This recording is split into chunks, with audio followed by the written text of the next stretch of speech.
Ohayo gozaimashita. Gose. Ih, ini gila banget sih. Asta lu keren banget, gila. Gue termotivasi banget sama lu, anjir. Wah. Lu harus mana apa nih? Tadi makanan yang bagus. Iya, enak banget ya Mbak Be. Sambalnya juga berasa banget.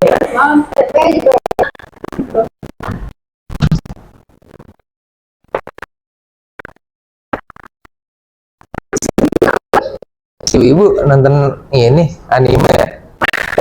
Hari-hari anime nih Bang. Tahu. Kenapa sih gue pengen nonton anime? Ayo duduk ke belakang lu. Itu teman lu di kampus nonton anime. Tahu anime. Aneh banget nggak sih?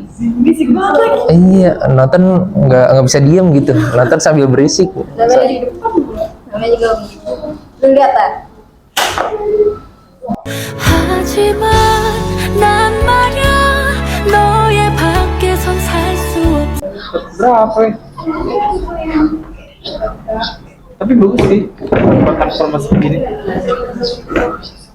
Bran, Apaan? lu nonton anime mulu dah. Emang nggak bosen lu nonton anime mulu? Ngapain bosen coy? Ini anime seru banget, jadi gue gak akan pernah bosen buat nonton anime. Emang esensi serunya nonton anime itu apaan sih? Nih, lu gak tahu sih, gue mesti tahu dah. Yang pertama, animasinya tuh keren, menarik. Terus alurnya juga keren. Terus juga relate sama kehidupan gua. Dan yang paling penting adalah ada beberapa kalimat yang dimana ketika si karakter anime ini ngomong, itu tuh bikin motivasi diri gua. Jadi gua jadi semangat dan oh iya, ternyata gua harus melakukan hal ini. Lu wibu banget sih kayaknya di kampus, tiap istirahat selalu nonton anime. Ya kenapa anjir gue pengen nonton anime? Ya udah sih, kalau misalkan gue wibu ya kenapa, emang salah? Oh iya, by the way, terus lu udah ngerjain tugas minggu kemarin belum? Tugas apaan? Itu tugas Pio yang suruh riset terus sama wawancara juga. Oh itu, gue belum sih. Gampang lah, sekarang mah gue mau nonton anime dulu lah, itu pak. Chill bro. Dan jangan nonton anime doang yang dipentingin. Tugas perkuliahan juga penting, Bran. Jadi lu harus nyimbangin juga lah. Ya udah sih, bodo amat, gue belum ngerjain anjir, gue belum mau. Ya udah sih, sana pergi lu anjir, ganggu gue nonton anime aja, lu udah tau lagi asik-asik. Udah ya? Udah gak sih? Sini. Lu tugas psikososial udah kelar Gil? Psikososial ya? Udah. Kapan sih emang kumpulinnya? Minggu depan udah dikumpul kalau nggak salah. Udah sih gue udah kok. Ya walaupun banyak kerjaan gue kelarin aja lah. Iya. Naruh pintu. Iya, naruh pintu sembarangan nih. Kerjain dulu lah tugas, Bran. Ada apa ini? Ini enggak, Gel, si Gibran tugas minggu kemarin aja belum kelar tapi di kampus malah nonton anime mulu. Dia apa Bran? Lucu Bran. Aser, wibu. Kau pegang, itu lucu-lucu. Nggak boleh gitu Bran, lo harus imbangin hobi sama tugas lu Bran. Jangan sampai karena anime tugas lu berantakan. Kenapa anjir? Gua yang kerja aja bisa ngelarin tugas walaupun ada pekerjaan tapi tugas kuliah nggak gue lupain kan. Gini. Lagian ya, gue nonton anime tuh nggak selalu nonton anime. Gue bisa manajemen waktu antara tugas gue sama gue nonton anime. Jadi ya gampang lah, tugas mah aja lah. Ya udah, mending gini deh sekarang. Lu tunda dulu deh ini nonton animenya. Sekarang lu fokus ngerjain tugas dulu. Jadi biar nggak keteteran nanti pas udah mau deadline. Iya, minggu depan udah mau deadline Bran. Ya udah sih. Boleh tahu. Kayak aja lah. Lu gak buat semua, gue makan ah. Mau jalan kayak Jibril dan gua. Mana sekarang? Gebrak pintu, Bran. Nah, kalian sudah lihat kan scan sebelumnya? Jadi, perilaku Gibran itu dalam psikologi sosial termasuk ke dalam atribusi. Atribusi sendiri adalah label yang diberikan pada diri sendiri berdasarkan persepsi dari orang lain. Dalam konteks psikologi sosial, fanatisme anime juga dapat melibatkan atribusi eksternal bila seseorang dipengaruhi oleh lingkungan. Seperti, 1. Pengaruh kelompok sosial, yaitu bergabung dalam komunitas penggemar anime. 2. Media dan budaya pop, yaitu penyebaran anime yang melalui media membentuk popularitasnya. Lalu jenis atribusi yang dominan akan bergantung pada motivasi dan faktor yang melatar belakangi fanatisme individu terhadap anime. Fanatisme terhadap anime sering terjadi ketika seseorang mengidolakan karakter anime dan menganggap sifat ideal seperti keberanian, ketenangan, atau pengorbanan berasal dari karakter yang diidolakannya. Fanatisme yang berlebihan dapat menyebabkan hilangnya identitas diri. Ketika seseorang terlalu terobsesi meniru karakter anime, identitas asli mereka dapat tergeser sehingga dapat dikenal sebagai shadow atau bayangan dari karakter anime yang mereka idolakan. Hal ini bisa menimbulkan kebingungan jati diri dan ketergantungan emosional pada dunia fiktif, membuat mereka sulit beradaptasi dengan kenyataan. Nah, seperti video Gibran tadi kan, akhirnya teman-teman Gibran itu menganggap Gibran itu wibu karena Gibran terlalu fanatisme terhadap anime dan tidak bisa mengkondisikan mana yang perlu dikerjakan terlebih dahulu. Ngapain lu, Bran? Gue lagi baca komik. Gak apa-apa, cuma nanya doang. Lu kayaknya dari anime mulu kan. Kita mau buat video tugas sosial kapan nih? Iya, kapan buat videonya nih? Gampang anjir, gue belum mau sumpah ngerjain tugas video sosial. Gue mau baca komik dulu sumpah. Bentar lagi udah mau deadline, Bran. Ya lu jangan ngegampangin, Bran. Ya udah ntar aja lah, gampang. Cuma soalnya ini gue masih sedih sama karakter tokoh anime gue nih, gitu kan. Jadi gue masih nyesek aja gitu liatnya dia bisa mati gitu loh. Ngapain lu nangisin, Bran? Ngapain lu sedihin juga? Ini kan cuma 2 dimensi nih. Ya Apa? ya, tapi setidaknya gue ngerasa feel gue tuh nyampe ke dia mati ya, gue ngerasa sakit hati, sedih gue. Ya, maksud gue gini, Bro, daripada lu sedih-sedihin gak jelas, mending kita ngerjain tugas dulu aja, perasaan doang, lah. Ya, yo. Pasti anjir, lagian gue baca komik juga nggak akan buat kalian nyesel, nggak akan ngurutin kalian juga kan. Iya, lu soalnya dari kemarin baca komik mulu, Bran. Diajakin bikin video sosial, nunda-nunda mulu. Nggak bisa mulu. Santai, ntar juga ada waktunya, ntar nunggu gue but nih baru kerjain. Tuh, lu mah masih sekarang gara-gara anime jadi berubah nih. Berubah gimana anjir? Gue nggak ada berubah sama sekali. Gue badan gue, perilaku gue nggak ada yang berubah sama sekali dari diri gue. Tuh, gue lagi liat postingan lu dulu tuh, lebih rajin yang dulu. Iya, Bran. Gue juga Bener, Bran. ngerasa identitas diri lu yang sekarang tuh berubah drastis dia sama identitas diri lu yang pas awal-awal masuk kuliah. Lu pas awal-awal masuk kuliah kayaknya rajin buat ngajakin buat ngerjain tugas duluan. Tapi sekarang setelah lu tahu anime kayak gimana, sekarang jadi fokus lu ke anime mulu. Oke. Jadi tugas kuliah lu tinggalin segala macem. Oke, gue paham. Gini, gue bukan bermaksud apapun ya. Di sini gue cuma butuh waktu aja dari perkuliahan gue gitu kan. Gue cuma lagi capek gitu. Kayak dari tuntutan, tugas-tugas yang banyak. Gue pengen istirahat gitu. Gue cuma pengen baca komik, gue pengen nonton anime, gue pengen buat dunia gue sendiri. Dimana kayak gue lagi capek sama kuliah gitu loh. Gue lagi pengen istirahat dulu. Tapi mau Udah.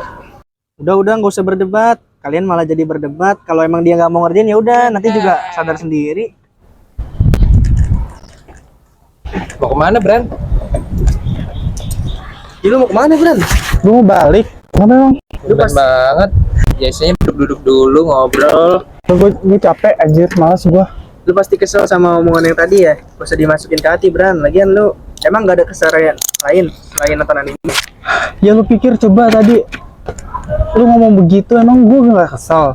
Nih ya, gue gak ada kegiatan apapun selain gue nonton anime sama baca komik. Kenapa? Salah kah? Ya semua orang kan nggak bisa berpandangan kayak lu, Bran. Kayak contohnya gue nih, gue lebih sukanya itu film yang lebih realistis kayak action atau horor, bukan film anime yang animasinya tuh kayak dilebih-lebihkan gitu. Enggak, gini, stop. Lu semua tuh nggak ada yang ngerti ya. Kalau misalkan gue nonton anime, gue baca komik itu, alur cerita itu bagus. Lu tuh nggak ada yang paham kalau misalkan di dalam film anime ataupun komik itu ada makna tersembunyi gitu, yang bikin gue termotivasi. Itu lu tuh semua nggak ada yang paham. Ngerti, Bran, lu suka anime, tapi nggak bisa semua orang yang nggak suka anime lu cap jelek juga. Ya, tapi kenyataannya kayak gitu, Gel. Coba deh sekarang lu tanya ke semua orang, kalau misalkan orang yang nonton anime itu dibilang tontonan anak-anak, tontonan gak berguna, padahal lu tahu nggak? di dalam anime itu ketika lu nonton banyak pesan moral, banyak makna yang tersembunyi di dalamnya. Tapi kalau lo bersikap seperti itu, lo orang jadi pada males nonton anime, Bran. Karena dipandangnya terlalu fanatis. Tapi lu tahu nggak? Gue yakin nih, orang yang nggak suka anime, orang yang nggak pernah nonton anime itu orang yang ketinggalan zaman. Dan gue yakin kalau misalkan di masa depan orang itu bakal sadar kalau misalkan nonton anime itu bagus banget buat ditonton. Terus maksud lo ngomong kayak gitu nanti kedepannya orang-orang bakal bisa nonton gitu anime? Iya. Kenapa emang? Gue yakin di masa depan orang-orang tuh bakal nonton anime. Apalagi kalau misalkan mereka disuruh nonton atau mungkin dipaksa nonton anime, pasti gue yakin mereka bakal penasaran, terus mereka ketagihan dan bakal terus nonton anime. Percaya deh sama gue.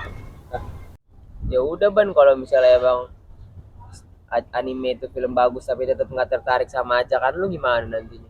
Ya gue yakin orang itu bakal tertinggal karena mereka tuh nggak akan tahu kalau misalkan ketika lu nonton anime, orang itu bakal dapat pesan motivasi, pesan-pesan yang benar-benar bermakna di dalam hidup lu. Menurut gue sih begitu. Ya, Gak boleh gitu, Bran. Intinya lu terlalu berlebihan. Seperti yang gue bilang tadi, kalau lu terlalu fanatis, orang malah ogah nonton anime, Bran. Ya, tapi kan gue nonton anime pun karena emang gue suka dan gue tertarik sama nonton anime gitu loh. Dan gue cuma pengen menceritakan ke orang lain kalau misalkan, oh ini nonton anime itu bagus loh, ada pesan moral dan pesan motivasi yang bisa lo ambil buat kehidupan lo. Aneh lu, Bran. Gak jelas, Bran. Apaan sih anjir lu, gak jelas lu, malas gue. Dia ngambek. Oh iya.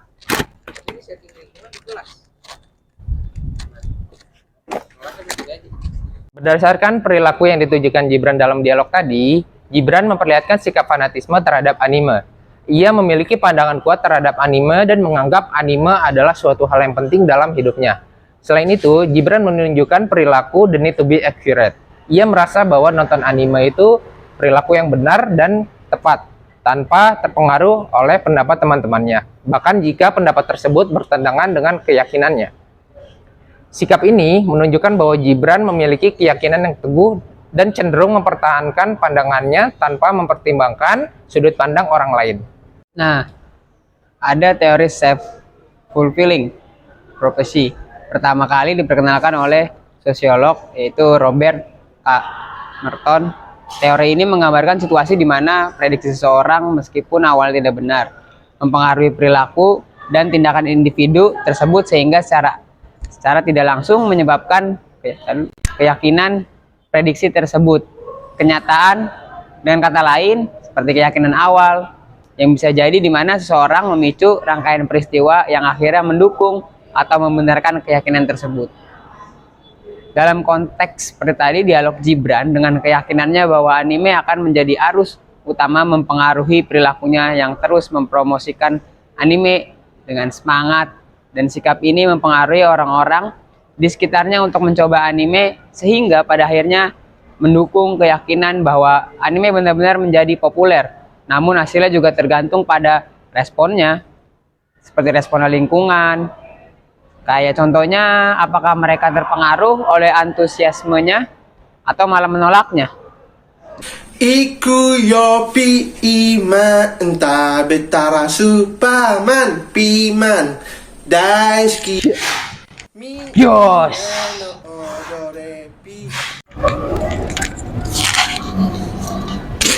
Terus si Ramel tuh ngapain ya? Iya, Ramel ngapain tuh? Bocah apa ya? Mel, ngapain, Mel? Nih, lihat gue punya jurus nih dari anime Black Clover. Gue meragain tokohnya Asta. Yes. Anime-anime naon lu? Itu tadi karakter favorit anime lu banget apa gimana, Mel? Iya, karakter favorit gue banget, Gil. Gue nonton anime itu Black Clover udah dari beberapa tahun yang lalu. Makanya gue suka banget sama karakter itu. Dari cara berantemnya dia, cara pribadian berpakaian tuh gue ngikutin gitu, Gil. Oh, inspirasi lu banget ya? Iya dong, pasti. Coba gimana, Mel, tadi, Mel? Jurusnya? Gue punya jurus nih, lo lihat gak? Mau coba? Iya. Yes. Keren gak? Sekarang bukan cuma nonton anime, Mel. Lu udah seolah-olah masuk ke dunia karakter anime. Iya, soalnya gue udah terinspirasi banget sama karakter itu. Karakternya itu namanya Yata dari Black Clover. Nah itu gue suka banget. Dia tuh di animenya tuh dia kuat banget. Dia bisa menghadapi masalahnya tanpa menyerah. Jadi gue pengen gitu. Gue juga pengen kayak gitu. Gue pengen ngadepin masalah tanpa menyerah gitu. Nah, itu bagus tuh Mel buat menjadiin karakter buat lu. Semoga menginspirasi deh Mel. Tunggu. Beda nggak, Gel? Nggak boleh, Gel. Di dunia nyata sama dunia anime kan beda, Mel. Di dunia anime itu cuma fantasi. Di dunia nyata, semua kejadian itu berdasarkan fakta dan logika, Mel. Nggak kayak gitu, Mel. Iya, gua ngambil cara dia berantem itu cuma dari dunia fiksi. Tapi gue kalau misalnya di dunia nyata ya gue paling ngebandingin dikit doang lah. Gue paling ngeragain dikit gitu. Nggak semuanya gue pakai dari dunia fiksi gitu, enggak. Tapi aneh, Mel. Kalau menurut gua mah yang real aja, Mel. Lu boleh suka, tapi lu harus ngimbangin, Mel. Jangan sampai lu terlalu fanatis sama anime itu. Jadi itu bisa mengubah identitas lu, Mel. Jadi karakter lu sebagai manusia digantikan oleh karakter anime. Itu namanya shadow, Mel. Tapi lu ada benernya juga sih, nggak? Gue kedepannya bakal ngimbangin sih antara diri gue sebenarnya sama karakter anime favorit gue. Gue jadi kedepannya nggak akan meragain ekspresi dia mulu. Jadi gue bakal ngimbangin sama keseharian lagi. Iya, Mel. Yang penting lu tahu bagaimana caranya bersikap, Mel. Jangan sampai itu lu meragain kayak gitu mulu, dilihat orang kan kayak aneh gitu, Mel. Gak sesuai sama kehidupan nyata. Oke, siap. Lu ada benernya juga sih, nggak? Gue kedepannya juga bakal ngimbangin antara jati diri gue yang sebenarnya sama karakter anime favorit gue. Iya, Mel. Lu harus ngimbangin, Mel. Biar gak aneh lah, Mel, jadinya, Mel. Kalau lu terus kayak gitu kan orang berpandangan aneh tentang lu, Mel. Ya kan, Gel? Iya, udah lah, gara-gara anime aja ribut. Ayo makan dulu, gue lapar mau makan. Bentar dulu. Tadi kalian sadar nggak sih? Tadi itu Ramel ngasih contoh nyata soal fenomena fanatisme terhadap karakter anime. Jadi, dia itu ngerasa dirinya mirip banget sama salah satu tokoh karakter anime favoritnya. Dari cara dia ngomong, gaya berpakaian, bahkan tingkah lakunya dibuat mirip banget sama karakter anime favoritnya. Nah, yang menarik, perilaku Ramel ini gak cuma nunjukin fanatisme terhadap karakter anime saja, tapi juga nyambung sama salah satu teori yang bernama teori role schema. Nah, apa sih teori role schema itu? Oke, di sini aku bakal jelasin apa itu teori role schema. Nah, sambil jalan. Oke, kalau dijelasin gampangnya, teori role schema itu berbicara gimana kita punya pola atau gambaran tentang perilaku yang sesuai sama peran tertentu. Jadi, teori ini bilang kalau kita atau orang lain itu bakal punya harapan atau ekspektasi tertentu dari peran yang kita tampilkan. Nah, aku bakal kasih contoh. Contohnya itu kalau kamu jadi guru, orang-orang bakal berekspektasi kamu jadi panutan, menjadi orang yang sabar dan pintar mengajar. Kalau kamu jadi temen yang humoris, orang itu bakal berekspektasi kamu selalu bisa bikin suasana yang jadi seru. Nah, pola harapan atau ekspektasi tersebutlah yang dinamakan sebagai role schema. Nah, skema ini sebenarnya nggak cuma berlaku buat Ramel aja nih. Dalam kehidupan sehari-hari, kita juga sering banget melihat bagaimana orang berusaha memenuhi ekspektasi dari peran tertentu. Contohnya, seseorang anak yang terus berusaha jadi anak yang pintar di depan orang tuanya karena tahu itu yang diharapkan dari orang tuanya. Atau seseorang atasan yang merasa harus selalu tegas di hadapan karyawannya karena itulah peran yang harus dia jalani di depan karyawannya. Tapi yang perlu kita ingat itu adalah perilaku kayak gini juga bisa ada sisi negatifnya loh. Kalau kita terlalu terikat sama role tertentu atau peran tertentu, kadang kita jadi kehilangan jati diri asli kita, identitas diri kita. Sama halnya kayak Ramel ini. Misalnya, kalau dia terus-menerus berperilaku seperti karakter anime favoritnya, mungkin aja dia mulai sulit ngebedain mana dirinya dengan karakter animenya dari peran tersebut. Di sini penting buat kita tetap balance atau seimbang antara memenuhi ekspektasi peran dan tetap jadi diri kita sendiri. Nah, itu dia pengertian atau definisi dari role schema.